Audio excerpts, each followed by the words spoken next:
Bueno, sin más preámbulo, voy a presentar a nuestra sorpresa, a nuestra segunda sorpresa el día de hoy.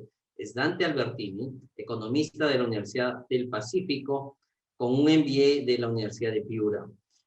Durante más de 20 años, sí, fue CEO de Perú Fashions, empresa dedicada a la exportación de confecciones. Tras la venta de la empresa, Dante se dedicó al mundo de las inversiones, inspirado por el lema de Warren Buffett, quien asegura que uno es mejor inversionista por ser empresario y mejor empresario por ser inversionista. Además, Dante, de dirigir Omaha Inversiones, es director de Andino Investment Holding, compañía listada en la Bolsa de Valores de Lima, entre otras empresas, y es docente de la Universidad del Pacífico, donde dicta el curso de Value Investing. Dante, ¿estás allí? Aquí estoy, ¿cómo están? Sí. Perfecto. Mira, yo voy a dejar de compartir, ya dejé de compartir, y te voy a dar el modo de moderador para que tú puedas manejar tu presentación.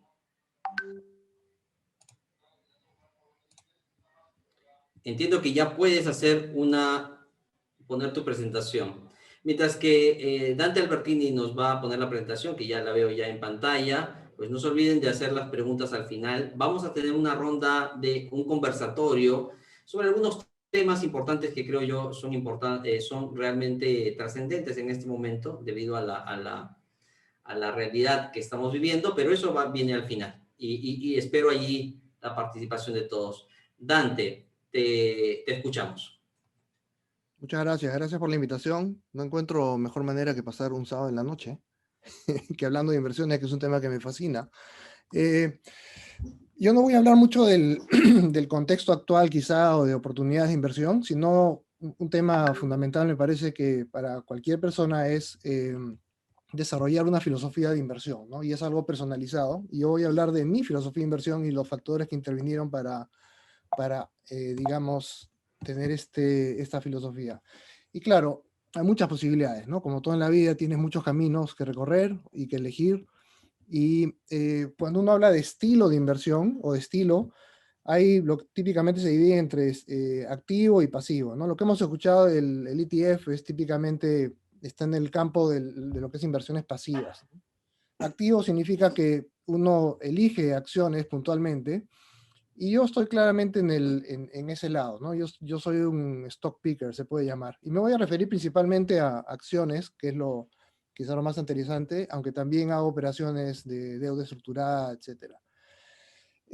Luego, como herramientas, está lo que se conoce como análisis fundamental, que es entender la empresa, ¿no es cierto?, los números, la estrategia, y el análisis técnico, que es mirar un poco de manera estadística la evolución del precio, volúmenes, etcétera, correlaciones. Los números en rojo representan mi filosofía. Yo me defino como 70% cualitativo en cuanto a análisis fundamental, 20% cuantitativo y 10% análisis técnico. Y finalmente, en cuanto a estrategias de inversión, algunos emplean estrategias de inercia o momentum, ¿no? Las acciones que están subiendo van a ser las que van a seguir subiendo, etcétera. O value. Y value significa valorizar, entender cuál es el valor de lo que yo compro, y yo soy 100% value. Entonces, para pasar a justamente describirles la esencia de lo que estoy comentando, es lo que se conoce como value investing. Invertir, digamos, con la consideración de lo que vale algo antes que otro tipo de consideración. Y me van a disculpar el Spanglish, hablar un poco inglés y castellano, pero la verdad que mucha terminología está en inglés y bueno, entiendo que todos, ya es el lenguaje universal, ¿no? El inglés. El precio es lo que uno recibe y el valor es lo que uno recibe. El precio es lo que uno da y el valor es lo que uno recibe. Esa es una consideración importante. Cuando compro una acción, yo lo que tengo que pensar es, estoy comprando algo que vale 100, porque para mí vale 200, por decir, ¿no? El mercado dice que vale 100, claramente. Yo tengo que tener una visión contrapuesta que dice, no, esto vale 200. Y entonces cuando uno ve el precio, es como esta línea negra, ¿no es cierto?, que sube y se mueve y es lo que se conoce como volatilidad. Y podemos, digamos, se entiende que hay un valor intrínseco, ¿no? ¿Cuál es el valor intrínseco? Si uno puede comprar toda la empresa, ¿cuánto estaría dispuesto a pagar en un mercado privado, digamos? y uno, digamos, intuitivamente puede decir que ese valor se mueve menos en el tiempo y sería la línea roja. Ahora, yo puedo entonces, justamente actuando con criterio de valor, digo, cuando está overpriced, vendería la acción o no la tendría, y cuando está underpriced, la compraría. O alternativamente, si nos vamos al inicio del gráfico y no se conoce lo demás porque es el futuro, y yo veo que es una empresa que tiene muy buenas perspectivas, pues la compro y no hago nada. Simplemente el precio eventualmente se mueve siguiendo esa curva de valor. Ese es uno de los principios importantes de la filosofía Value Investing.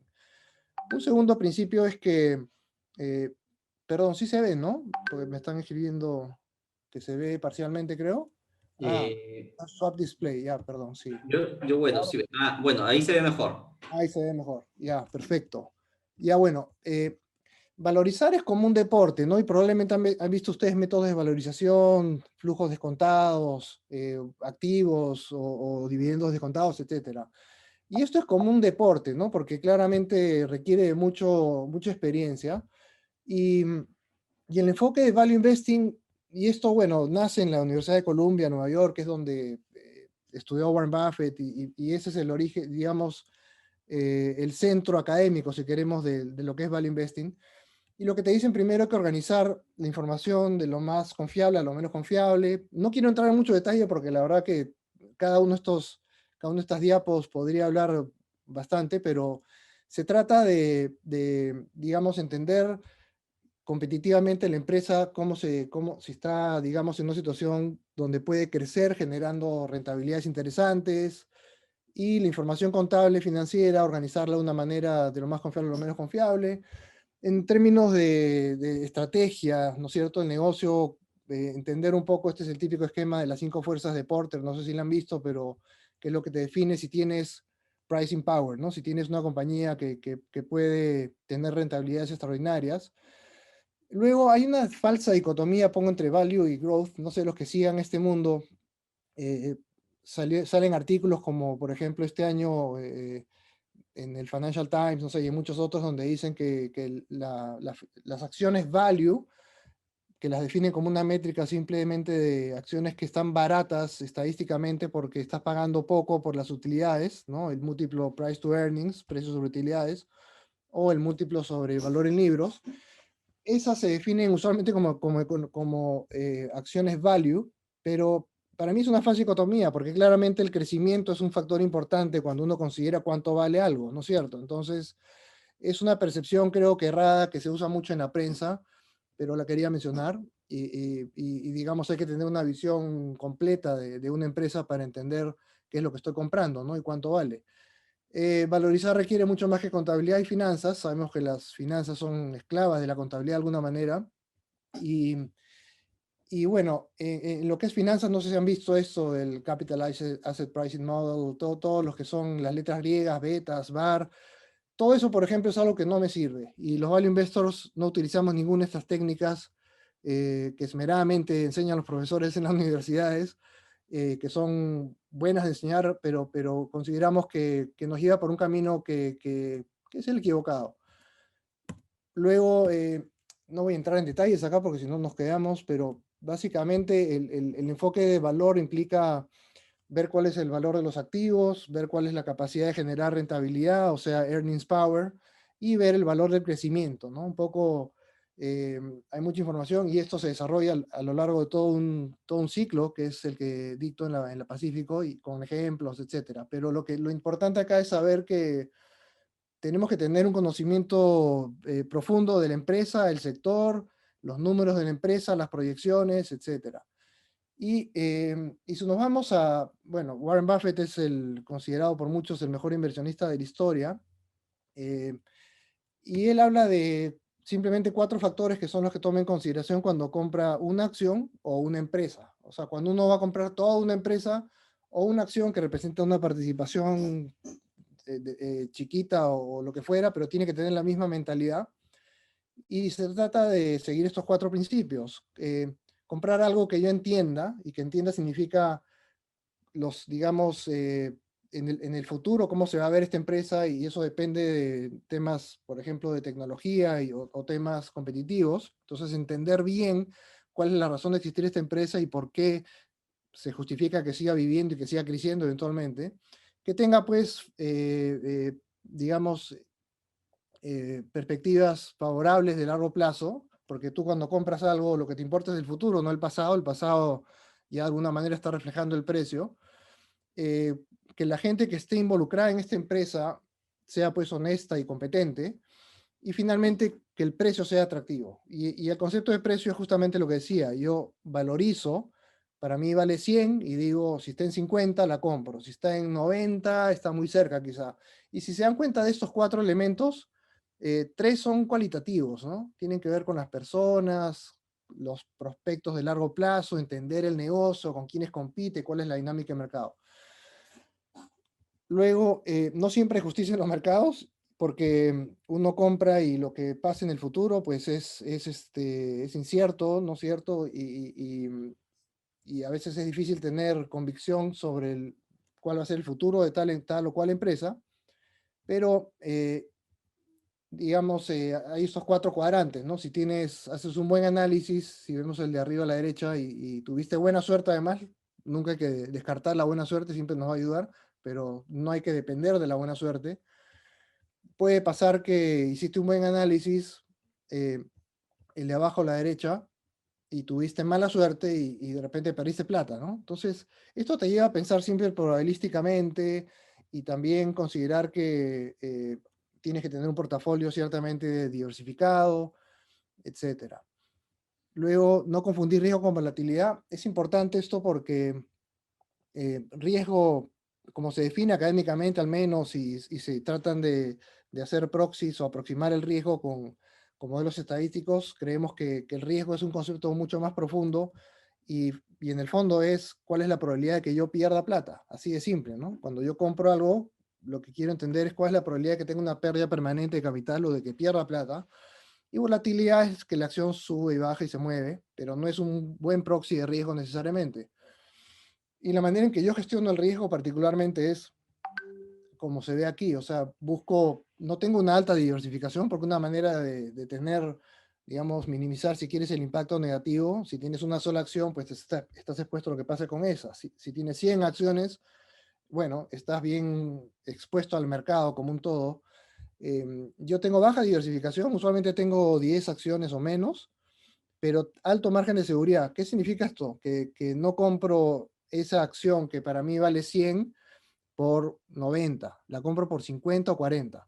Ahora, la gracia está porque le estás dando la contra al mercado, ¿no? O sea, el mercado dice vale 50 y yo digo, no, para mí esto vale 100. Y por eso es que el Value Investor considera que valor y precio son conceptos distintos. El precio lo ves en el periódico, lo ves en la pantalla, ¿no es cierto? Pero el valor es algo en lo que uno tiene que, vía el análisis, generarse convicción. Entonces lo que busco básicamente es esto, ¿no? Tener este perfil de acción, aquella en la que puedo ganar, por ejemplo, 80% si la compro en 100 y que puedo perder en 10% si es que pasan escenarios negativos. Entonces uno piensa probabilísticamente cuáles son los escenarios negativos, cuál es el impacto en el valor fundamental de la compañía y busco esa asimetría, ¿no? Que pueda ganar más de lo que pueda perder. Eso se entiende, creo, fácilmente, pero bueno, cada compañía tiene sus particularidades, ¿no? Luego, ignorar proyecciones macro. Yo soy economista y hay un dicho que dice que los pronosticadores, hay dos tipos, ¿no? Los que no saben y los que no saben que no saben. Yo estoy en el primer grupo y por eso es que no hago pronósticos, porque yo sé que no sé.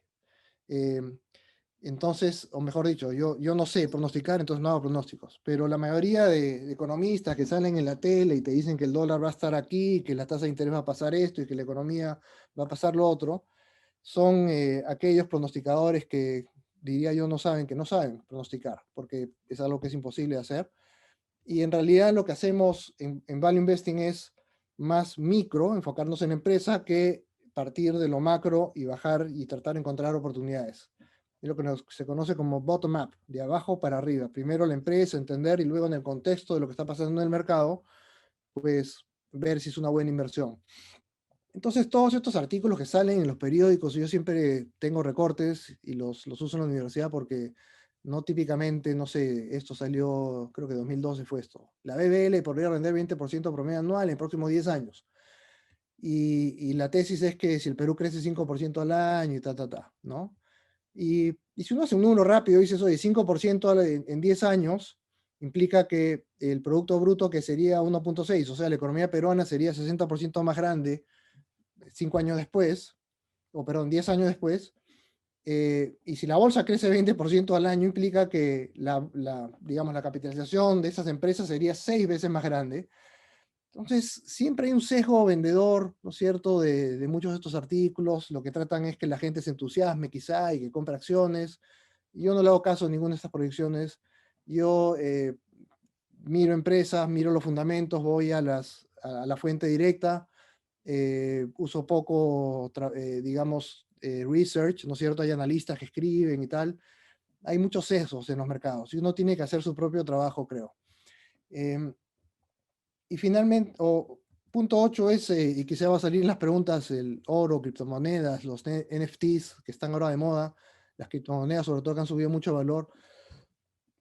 La manera en que yo conceptúo inversiones es, te estás comprando un activo, estás intercambiando tú tienes dinero y lo intercambias por un activo financiero que representa propiedad y derechos económicos sobre una empresa, ¿no es cierto? Si son acciones de una empresa. Esa empresa pues va a producir flujos en el tiempo, ¿no? Va a tener ganancias, va a invertir en crecer, etcétera. Sin embargo, el oro o las criptomonedas que se conocen, quizá que algunos le dicen que es el oro de los millennials o el oro digital, no generan nada, ¿no? O sea, literalmente yo puedo comprarme todo el oro del mundo que existe, todo el oro que se ha minado en la historia. Creo que es como podría formar un cubo de 20 metros por 20 metros. Imagínate 20 metros por 20 metros un cubo, que valdría creo que 11 trillones de dólares o algo así, pero dentro de 10 años tienes el mismo cubo, no pasó nada. O sea, si tú tienes oro, ese oro no produce ningún flujo, ¿no es cierto? Entonces, es un valor muy psicológico, depende bueno, el oro tiene una historia muy larga, ¿no es cierto? Como la moneda dura, si quieren, porque el dólar estaba referido al dólar, el dólar estaba referido al oro, perdón, hasta el año 81. eh, y las criptomonedas un poco pasa lo mismo. Entonces, por ahora creo que son más instrumentos de especulación. Han subido muchísimo, ¿no? Entonces algunos me pueden decir, oye, pero se ha ganado mucha plata. Sí, pero hay muchas formas de ganar, hay muchas formas de perder. En mi filosofía de inversión, yo me enfoco en las empresas y lo que quiero es comprar algo que dé hijitos, por decirlo de alguna manera, que genere flujos, que gane plata, pero oro no gana plata. Cripto, compras Bitcoin, lo que tengas es lo mismo que vas a tener dentro de 5 años. Entonces, y el último punto que voy a tocar acá es, vinculado a esto quizá, es el enfocarse en el mercado versus enfocarse en la empresa. Los value investors nos enfocamos en el mercado, en la empresa, ¿no? O sea, miramos el mercado, pero lo que se ve mucho es esto, ¿no? Que digamos, los precios o el mercado sube, baja, y típicamente cuando uno hace análisis de los que participan, ¿no es cierto? Inversionistas, retail o lo que fuera, tienes que compran como que muy caro.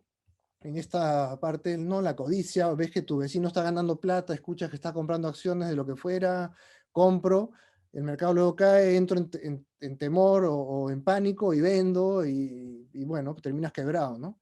Esto es lo que se conoce también como time the market, ¿no? O tratar de justo comprar cuando el mercado esté en su punto bajo o la acción determinada y justo vender, lo cual es imposible. Entonces, lo que se busca o lo que busco yo y los value investors en general es comprar una buena compañía que tenga un margen de seguridad porque el valor esté por encima. Estoy dispuesto a tolerar estos movimientos y la verdad que no le hago caso a los movimientos de día a día, porque yo cuando compro una acción es casi un compromiso de 5 años. Yo estoy pensando en esos términos. Y lo que pase en un mes, 2 meses, si son temas, digamos, corrientes, coyunturales, que no tienen impacto en el valor intrínseco que yo he calculado, pues simplemente esperas. Y si compro una acción hoy en 100 y en 5 años está en 200, pues gané 15% anual, ¿no? Y eso es y con eso estoy bien. Si pasó de 100 a 200 en 3 años, gané 26% anualizado. Entonces, estos movimientos de corto plazo, la verdad que son más ruido que otra cosa.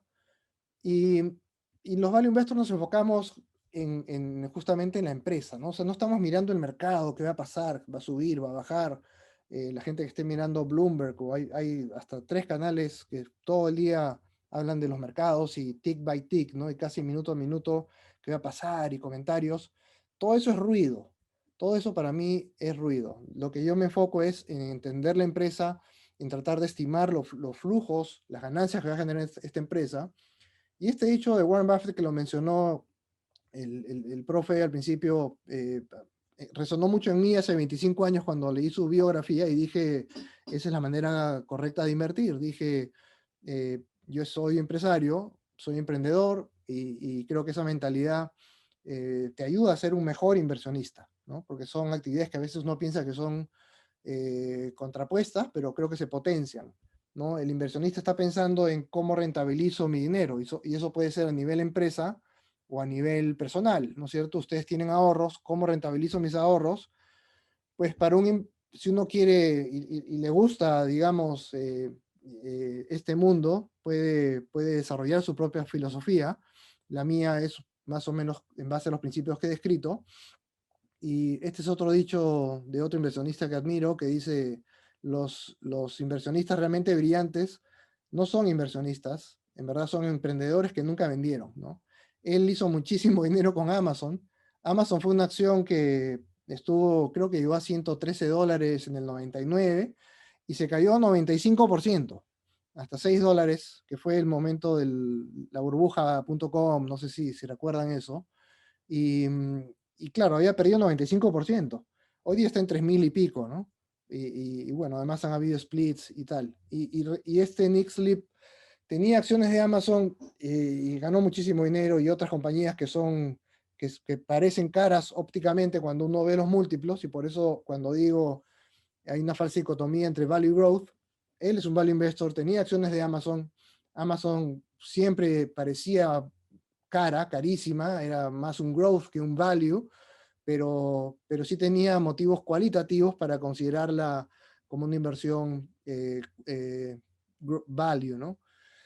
Y bueno, este es Warren Buffett, que es alguien muy humilde, muy sencillo, vive en Omaha, en la misma casa hace muchos años, ¿no? Obviamente multimillonario, todo su dinero regresa a la sociedad a través de la fundación o la magnífica obra que hace Bill y Melinda eh, con su fundación, digamos, desaparecer la malaria, etcétera. Es alguien que disfruta mucho y creo que parte de su longevidad, porque ya cumplió 90, es que no tiene estrés y vive haciendo lo que le gusta, y creo que parte de ustedes en la vida, o todos nosotros, debemos buscar justamente aquello para lo que somos buenos y para lo que casi no es trabajar, ¿no? Para mí, por eso sábado en la noche hablar de esto es casi un placer, porque no es trabajo, es mi hobby que lo he convertido en mi profesión a la vez. Y creo que por ahí lo dejo, sí, 20 minutos. Muchísimas gracias, Dante.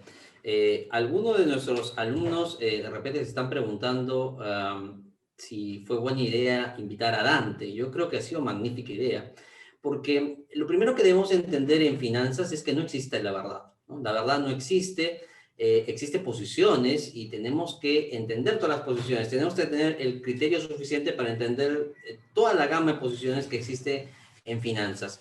Yo tengo múltiples preguntas para Dante que creo que han surgido a lo largo de toda la charla, pero yo voy a dar obviamente prioridad a las preguntas de ustedes, que al final son la razón por la cual tanto Wilmer como Dante están aquí. Simplemente para calentar motores, te preguntaría, Dante, ¿tú crees en realidad que el análisis de inversiones, la valorización de activos, pueden ser empresas o otro tipo de activos, en realidad, como tú lo presentas, es un arte? Sí, definitivamente. No sé si, perdón, la pantalla hice algo. ¿Se ve, no se ve? ¿Qué hice? No, ya salió la presentación. Sí, tiene elementos de arte, tiene elementos de ciencia, hay claramente metodología, sobre todo en la parte cualitativa, también en la parte cuantitativa. Todo el análisis estratégico tiene que ver con entender las fuerzas que determinan la competitividad de un negocio. em, y es algo difícil de transmitir, ¿no? Es algo, por eso decía que depende mucho de practicarlo y ponerlo en práctica. La mejor manera de hacer esto es comprar una acción, bueno, hacer el análisis, obviamente comprar una acción y jugar el partido, ¿no? Como se dice, porque justamente el arte, y si hacemos el símil con pintar un cuadro, claro, te pueden dar técnicas y puedes estudiar a terceros cómo lo hacen, pero uno tiene que encontrar su propia voz, además, justamente es otro elemento del arte, ¿no? Yo soy músico también, me encanta la música y toco bajo, etcétera, y uno tiene que encontrar su propia identidad, ¿no? Y en la música también se ve eso que se sienten influencias, ¿no? Y la música va avanzando digamos, distintas corrientes y músicos que se influencian por terceros, pero que finalmente encuentran su propia voz. Y yo he encontrado mi propia voz en este mundo de value investing, lo cual no descalifica obviamente el invertir pasivamente, comprar ETFs, etcétera, ¿no? Es muy vasto el mundo. Y lo que me da derecho de vivir, como digo siempre, es los resultados. O sea, mi fondo, si no tuviera buenos resultados, no tendría clientes, ¿no? Yo soy el principal cliente, pero tengo gente que confía en mí porque, bueno, ven buenos resultados. Y sobre, por ejemplo, el tema de los impuestos, que es un tema muy importante claramente. Yo tengo un vehículo local que pude armar para estar afecto al 5% en vez del 30%, invirtiendo donde quiera, ¿no? Entonces yo compro acciones en Estados Unidos o en Europa y finalmente la renta atribuible está afectada a un 5%. Pero bueno, sí, me extendí un poco, pero eso es. Otro tema que me parece interesante de lo que has mencionado y tratado durante la charla es que para ti esto es una filosofía y es una filosofía, digamos, ligada a la filosofía de Warren Buffett. Si tú pudieras más o menos, y yo sé que de alguna manera ya lo has hecho, pero si pudieras resumirnos en qué está basada esta filosofía de inversión, te lo agradecería. Sí, bueno, es tan simple que a veces yo pensaba, oye, ¿por qué no hay más gente que la utilice? Ahora, yo no soy un clon de Warren Buffett, ¿no? Como dije, yo he desarrollado mi propia voz y cuando puse esos porcentajes, Buffett tiene porcentajes distintos y tiene otra manera de pensar, tiene otro círculo de competencia. Él no invierte en acciones de tecnología, por ejemplo, ¿no? Yo sí invierto en acciones de tecnología, o sea, porque uno no puede ser experto en todos los sectores. Pero los elementos principales son tan simples como los cuatro que mencioné, ¿no? O sea, entender el negocio. Entonces, si voy a comprar acciones de una empresa, tengo que pensar como que si fuera a comprar toda la empresa y quiero entender bien esa empresa, cómo va a seguir no solamente sobreviviendo, sino ganando mercado y creciendo. Quiero entender justamente los prospectos de largo plazo para este negocio. O sea, quiero tratar de, en mi cabeza, por lo menos formularme, oye, en 5 años, ¿esta empresa dónde va a estar? ¿Qué va a estar haciendo? ¿Dónde la veo en 5 años, en 10 años? Pasa también por hacer los números justamente para que el precio que yo haya pagado tenga sentido respecto a ese análisis con esos números que yo hago, donde no llego a un valor, mencioné 100, ¿no? Por decir, si yo compro en 50, para mí vale 100, es un rango, ¿no? O sea, yo me formulo con probabilidades, si quieres, hay que pensar siempre probabilísticamente, que pues de repente 70% de probabilidades es que valga 100, 30% de probabilidades es que valga 150, etcétera, ¿no? Em, es algo tan simple que es algo que siempre me lo he cuestionado y con los amigos y contactos que tengo internacionales es un poco lo mismo. Y hay todo un tema largo que tiene que ver con los helpers, como dice Warren Buffett, ¿no? La gente que son intermediarios o que están para, digamos, asesorar a las personas y tienen que vender pues productos. Entonces se formula, hay toda una industria tremendamente potente y poderosa, ¿no es cierto?, en Wall Street de los helpers, como se dice, ¿no? Y los analistas y todo ese mundo. Pero es simple, eso es la belleza de todo esto, es que es algo muy simple. Los conceptos, los fundamentos son estos cuatro que he mencionado, ¿no? Las personas que trabajan, etcétera. Una curiosidad que me da es por qué el fondo, digamos, o gran parte del fondo está en Nueva York y no invertir en el Perú. No, no está en Nueva York. O sea, las acciones que tengo, literalmente tengo 10 hoy día. Tengo una compañía portuguesa, tengo una compañía inglesa, tengo una compañía italiana, y las otras son empresas americanas que cotizan en el mercado americano, pero tienen operaciones globales, algunas de ellas. Entonces, digamos, sus ingresos no vienen, no sé, Coca-Cola es una empresa que tú dices es americana, pero más de la mitad de sus ingresos vienen del resto del mundo. Eh, yo como value investor y como inversionista en general, creo que pienso en el sentido de que uno tiene que pescar donde estén los peces, como se dice, ¿no? Entonces, no me quiero restringir a algo eh, muy limitado, como por ejemplo la Bolsa de Lima o el Mila, y yo digo, yo quiero invertir en el mundo. Ahora, no me veo invirtiendo en Rusia, no me veo invirtiendo en el África, porque escapa ya quizá, no podría llegar a un nivel digamos, convicción respecto a una compañía que negocia en esto porque es muy ajena a mí, no solamente culturalmente, sino porque Estados Unidos por el disclosure que tienen, ¿no? La manera en que reportan, la transparencia, etcétera. Hay fallas en los mercados como en todos, pero me da más tranquilidad, ¿no? Tener acciones en mercados desarrollados.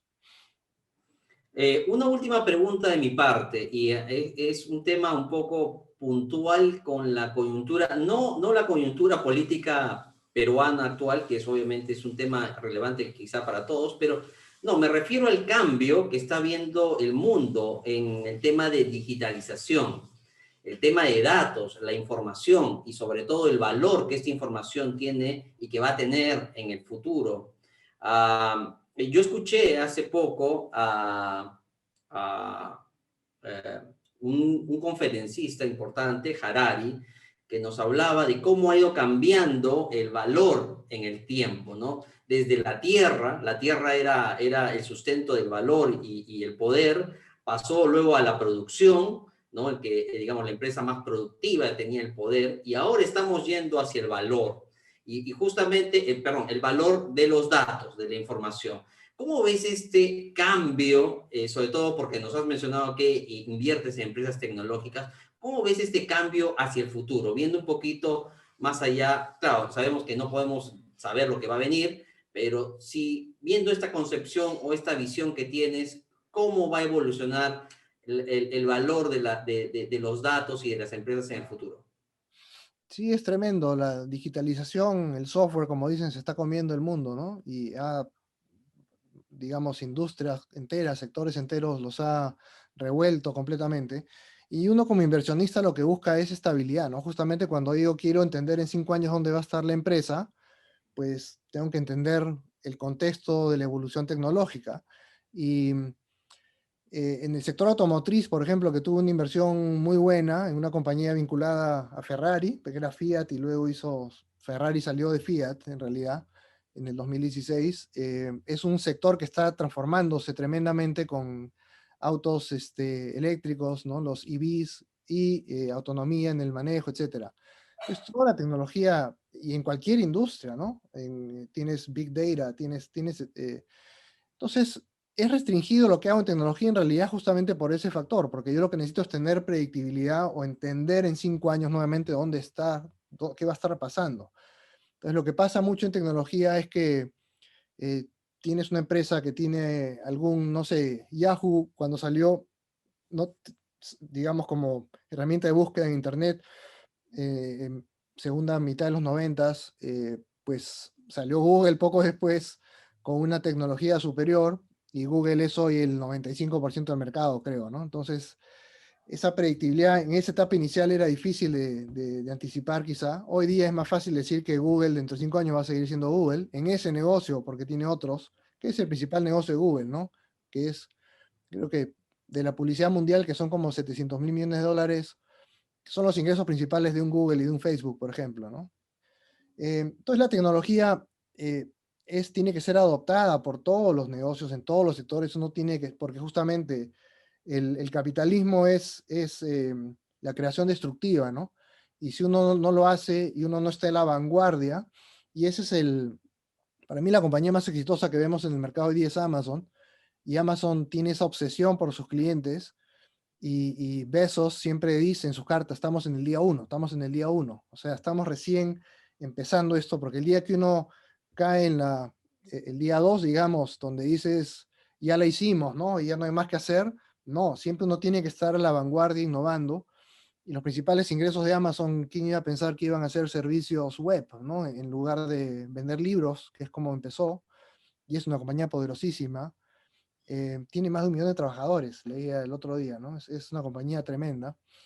Entonces, es fascinante vivir en estos tiempos, ¿no? Eso sí, me mantiene muy entusiasmado leer sobre innovaciones en el mundo de la medicina, ¿no? Con tecnologías CRISPR para editar genes, en el mundo de la data, en el mundo del análisis, porque hay muchísima data, ¿no?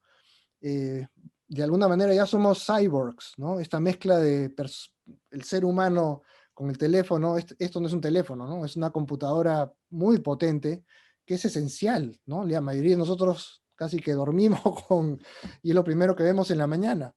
Eh, y entonces es tremendo lo que está pasando, ¿no? Y quién imaginarse que la compañía más valiosa del mundo era una compañía de celulares, si lo simplifica de esa manera, ¿no? Apple. Es muy interesante vivir en esta época. Tengo una pregunta de Fernando. Fernando, ¿puedes abrir tu micro y hacer la pregunta, por favor? Sí, profesor, gracias. Era una pregunta para el profesor Dante. Eh, Muy interesante la perspectiva del value investment. Y mi consulta era, dentro de esta perspectiva, ¿no? Tomando en cuenta, como mencionó, que hasta cierto punto se ignoran o no se hace mucho caso a las predicciones macro, el inicio de un nuevo gobierno sería un momento en el cual uno esperaría, o sea, sería un momento en el cual uno acudiría al mercado a adquirir acciones de nuevas empresas, o es un momento para esperar y ver cómo se está planteando el nuevo gobierno. Sí, bueno, con un criterio de prudencia, uno diría, quiero tener, y por eso es que claramente tenemos un impacto negativo desde ya, ¿no? Porque se dan profecías autocumplidas, como se dice. Si todos los agentes económicos, digamos, detienen o hacen más lentas sus inversiones, etcétera, eso tiene un impacto en la macroeconomía. Y estamos viendo de alguna manera, ¿no? Yo que gestiono fondos y tengo partícipes, hay mucha gente preocupada respecto a lo que pasaría, ¿no? En distintos escenarios. Entonces, con un criterio de prudencia, diría yo, esperar a tener cierta claridad respecto a, porque estamos pues en una situación absolutamente diametralmente opuesta, ¿no? Entre hacia dónde, qué ruta podría emprender el Perú, según lo que hemos escuchado de uno de los candidatos respecto a cuál otra ruta, que es más o menos la actual, haciendo correcciones, porque claramente no quiero entrar a temas políticos, ¿no? Pero lo que ha fallado principalmente es el Estado en cuanto a dar servicios de calidad, invertir en infraestructura, sin quitarle responsabilidad al sector privado. Pero entonces, eso de borrar, refundar, a mí me suena siempre un poco disparatado para decirlo como lo pienso. Entonces, volviendo al tema de qué hacer, sí, hasta yo no invierto, digamos, tener exposición a compañías que pueden tener un impacto regulatorio, legal, muy fuerte por cambio de regla de juego, pues difícil, ¿no? Difícil hacerlo en estos momentos. Claro. Muchas gracias, profesor. Gracias, Fernando, por la pregunta. Tengo una pregunta de Ruth. Ruth, te escuchamos. Sí, profesor. Dante, en una parte de la presentación se hizo referencia a modelos matemáticos. Entendería que no son del todo funcionales en la práctica. Quisiera conocer, por favor, en base a su experiencia, qué alcance nos podría dar al respecto. Sí, bien. Uno tiene que encontrar, como dije, qué le gusta, para qué es bueno. Hay lo que se llaman los quants, los cuantitativos, y tendría que competir con, por ejemplo, si yo quisiera entrar a ese mundo, estaría compitiendo con empresas que tienen recursos en tecnología y recursos en, digamos, en IQ, que literalmente contratan físicos nucleares y PhDs en física, donde hacen modelos sofisticados, y hay algunos de estos negocios digamos, gestores de fondos que tienen esta filosofía de inversión muy cuantitativa, muy numérica, con algoritmos, con inteligencia artificial, y tienen buenos resultados, ¿no? Y son bien traders, compran, venden, porque tratan de encontrar pequeñas diferencias entre el precio actual y el precio que puede ser dentro de un segundo posterior. Eh, Tienes también estos fast traders, ¿no? O el nombre es otro, pero digamos, no es mi estilo, es válido, pero yo consideré que más me atrae pensando como empresario, cuando estoy leyendo sobre una empresa, entender la empresa como un todo y no ver simplemente el ticker o la acción como algo que se mueve en la pantalla y bueno, en base a modelos matemáticos, tratar de anticipar cuándo puedo ganar unos centavitos y hacerlo muchas veces, etcétera, ¿no? Pero es todo un mundo, o sea, inversiones, por eso dije, ¿no? Es bastante amplio y uno tiene que encontrar lo que le haga sentido, ¿no? Y a mí me hace sentido lo que describí. Gracias, Gracias. Dante. Muchas gracias, Ruth, por la pregunta. Solamente un comentario para darle el pase a Julio, que también ha levantado la mano y va a hacer una pregunta. En realidad acá hay que tener mucho, digamos, yo no diría cuidado, pero sí, y ojo que yo sabía, y lo comentamos con Dante cuando lo invité, yo sabía que iba a mencionar sobre el modelo KPM, pero creo que ha sido muy pertinente el comentario que acaba de decirnos Dante. Eso depende del inversionista. No podemos desechar modelos cuantitativos y tampoco los podemos adoptar porque, digamos, son unas fórmulas interesantes, etc. En todo caso, tenemos que hacer un análisis propio y creo que eso es lo pertinente, ¿no? Y aquí les dije que tenemos que tener la amplitud de criterio para entender este mágico mundo, porque realmente es mágico, de las finanzas. Ahora sí, Julio, por favor, tu pregunta. Sí, profesor, justamente iba por el tema de los modelos. Creo que son herramientas que en realidad cada uno las utiliza y saca, justamente como lo menciona también el expositor, sus propias, digamos, su propio set de herramientas para poder tener para ciertas situaciones, ¿no? Y la pregunta que le quería hacer, bueno, entrando, digamos, en el tema de inversión, era si es que había una expectativa, o al menos había una recomendación, si iniciar en este caso por lo que uno conoce, ¿no? Por ejemplo, hay expertise por parte de los profesionales, algunos han trabajado en empresas de servicios, otros en empresas de repente de minería, y conocen ese mercado de repente y cómo funciona la empresa en sí, en su interno, ¿no? Lo que puede dar unas luces mayores a cómo podría comportarse esa empresa como rendimientos en el mercado en el que se encuentre, ¿no? Podría ser ese un lineamiento, digamos, el expertise que uno ya tiene para poder comenzar a invertir en algún tipo de valor en el mercado. Absolutamente, has dado en el clavo. Se trata de entender el negocio casi mejor que los propios gerentes del negocio, digamos, para poder tener una buena opinión sobre el valor de este negocio, cuál es, proyectándose al futuro. Entonces, em, invertir en negocios, y eso es lo que yo hago, literalmente, si no me siento cómodo respecto a ese entendimiento del negocio, con quiénes compite, quiénes son las personas, etcétera, pues probablemente no inviertan. Es importante entender que cuando uno compra una acción, alguien la está vendiendo, y si la acción baja, pues el que te la vendió tuvo razón, digamos, si la acción sube, es un juego suma cero, como se conoce. Entonces se trata de saber más que la persona que te la vende, ¿no? Ese es el punto. Nunca sabes quién la vende, ¿no? La acción, digamos, y la acción no tiene sentimientos tampoco, no se resiente cuando tú la vendes. Hay gente que tiene sentimientos respecto a la acción o la compañía, que tiene sus puntos a favor y puntos en contra, ¿no? La conexión emocional que puede tener uno con las compañías. Pero sí, lo que dijiste es importantísimo, ¿no? Uno tiene que conocer, y la mejor manera de hacerlo es, si uno ha estado en el mundo de la minería, pues vas a tener una mejor opinión sobre los prospectos de un Buenaventura, por decir, o un Hochschild, que alguien que no está en ese mundo, ¿no? Muchas gracias, Dante. Yo quisiera, para terminar, porque yo supongo que sí, es verdad, por el momento en que estamos atravesando este momento político preelectoral de segunda vuelta, pues hay mucha incertidumbre. Entonces, le voy a pedir ahora a nuestro otro invitado, a Wilmer. Wilmer, ¿estás por allí?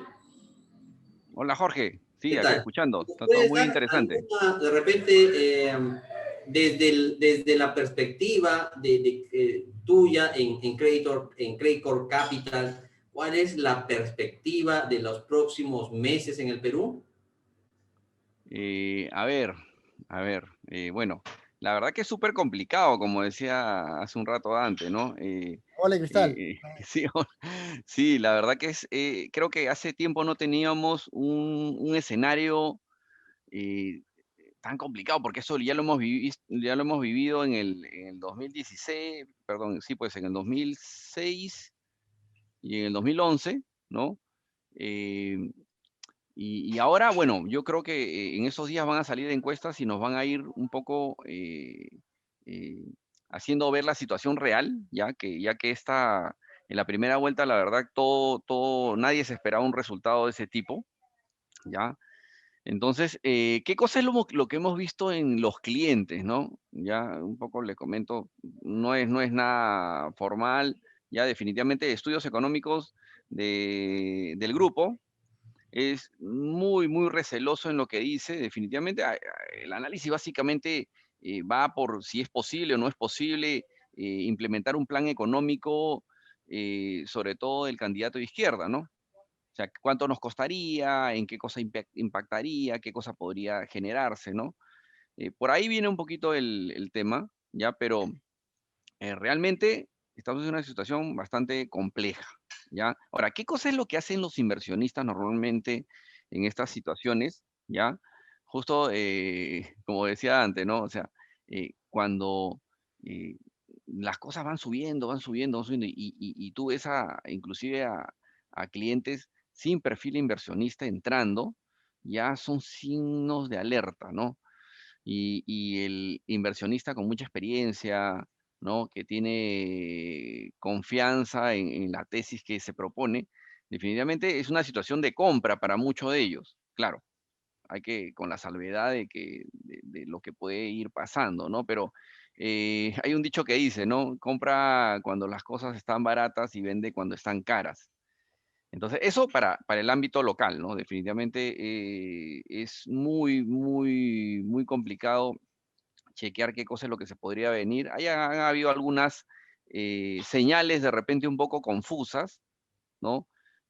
Por ejemplo, el tipo de cambio, ¿no? Empezó a subir y después de la primera vuelta empezó a caer, se ha mantenido plano y esas señales de repente hay que incorporarle el efecto externo, ¿no? Y afuera lo que vemos es de que, sí, pues al corto plazo existen un montón de medidas que se están tomando en Estados Unidos que van a hacer de que el dólar se mantenga en estos niveles o tienda a subir, a diferencia del mediano plazo. Entonces, y la bolsa, bueno, te traduce un poco también eso, ¿no? Vamos a ver, nuestra bolsa es muy pequeña. Entonces, si vemos extranjeros de salida, definitivamente va a caer bastante fuerte, ¿no? En el escenario de las elecciones pasadas, cuando tuvimos a Ollanta pasándose a segunda vuelta, recuerdo que la bolsa suspendió sus operaciones porque se cayó más del 7% en unas horas. Entonces, y al final cerró todo el día. ¿Ya? Son situaciones que la verdad son bastante complicadas.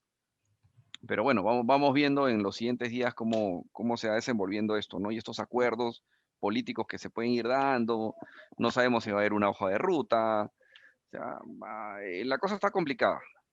Ujú. Bueno, muchísimas gracias, Wilmer. Muchísimas gracias, Dante, por habernos acompañado el día de hoy en esta sesión de clase de Asset Management. Creo que han sido muy valiosas los conceptos, las ideas, la filosofía expresada aquí, un poquito para entender que las finanzas, nuevamente, y lo vuelvo a mencionar, no son una fórmula, son mucho más. Dante nos ha llevado hasta entender las finanzas como un arte. Mil gracias a Dante. Espero tenerlos en algún otro foro y poder conversar sobre estos temas que en realidad nos apasionan a los tres. Muchísimas gracias y supongo acá toda la clase también. Muchísimas gracias, Dante. Ya estaremos en contacto para una nueva presentación. Encantado. Cuídate. Gracias. Listo. Bueno, Gracias. Wilmer, Gracias, igual, cuídense mucho. gracias y estamos en contacto. Gracias a ustedes por su tiempo. Chao, chao.